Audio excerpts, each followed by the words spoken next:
and all the light stuff's going to float to the top, and all the sand's going to sink to the bottom. Can't do that with soil. And I just dump off the top right into the garden. Not going to hurt anything.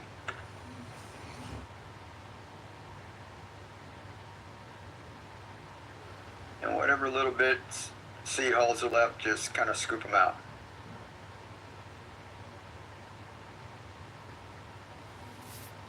Now you can do this 2 or 3 times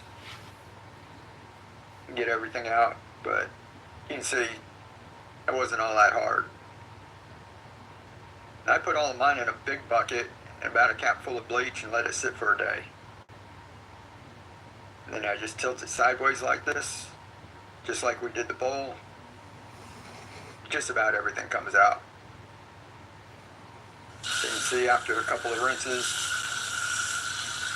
it's really clean.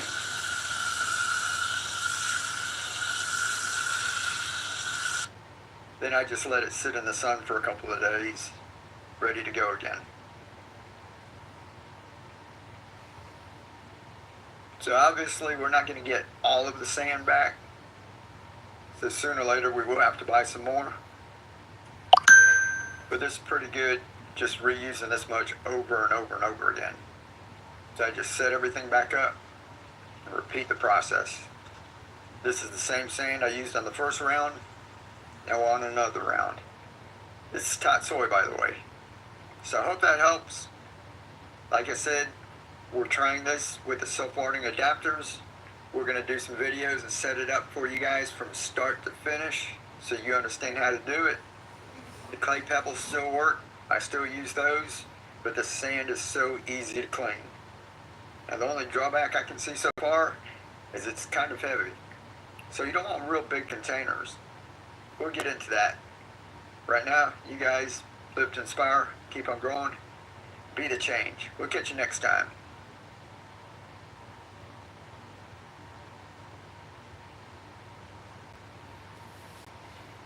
Shouts out to Microgreens.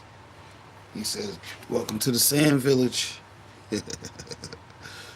Shout out to Sand Village people. Shout out to Melinda Elliott for being a level 2 Buy Me a Coffee member. Shouts out to her. Y'all know we appreciate that.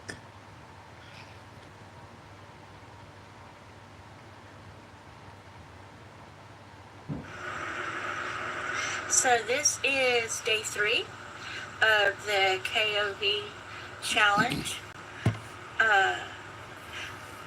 So one of the things that we're supposed to do is ask a question, and one of the questions I'm interested in is, what do you think about my channel? When I started this channel, I started it, well, for me, I'm a type A personality and I needed to relax. I have some disabilities that are related to stress, and it seems like people like them and watch them. But you guys tell me what you think. Bye.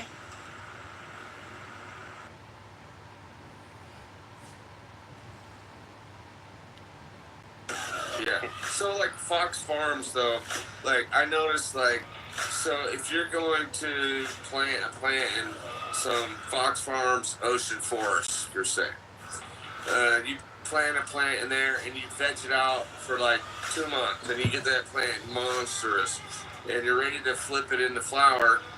Now you have to add amendments to there because there's nothing left in it. Back up just a little bit. When you say you planted it for a couple months and it took off monstrous, do you know what's in that mix that makes that plant grow? Synthetic salts. It's pretty much what it is, but it's ammonium nitrate. So they spray this ammonium nitrate on sawdust, and that ammonium nitrate is like, it's like acid on a fucking slug. So think of the organic and biology that's in there. It's killing. They put that on there. You can throw a pile of that. It's called nitralized sawdust, is what the industry calls it, as an amendment to mix it, and that's what they buy. Roots Organic, a bunch of them do that as an amendment. And that's their nitrogen pack. And then they tell you they put a bunch of guanos and they do other stuff. They don't put shit on it. That's what it is. And that's the reason that